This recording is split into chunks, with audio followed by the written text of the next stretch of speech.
On the way to a quiet family reunion in Canada, Rachel was driving with her husband Ben and their 3 kids.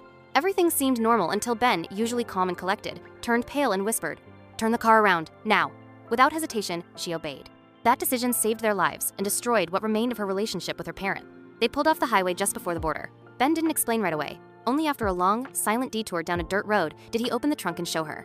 Inside the red duffel bag, one her parents had casually handed over to help save space, were sealed plastic packets, stuffed beneath clothing.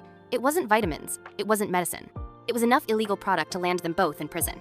Rachel froze. Her parents had used their SUV, their children as unwitting mules to smuggle drugs across an international border. The betrayal was so complete, it numbed her.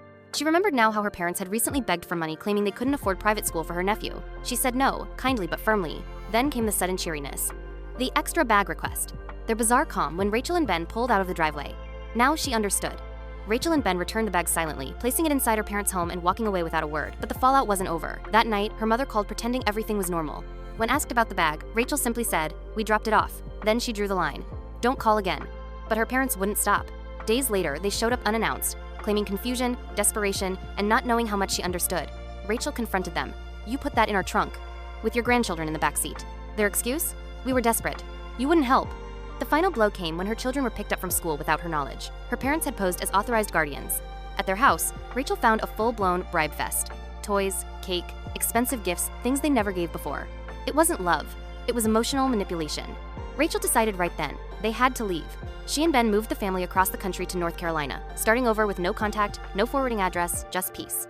Months later, Rachel got an email from her sister. Their parents had been arrested, caught with drugs at the border, this time using their own car. They were facing charges, possession with intent to distribute, attempted border smuggling. They took a plea deal 4 years each.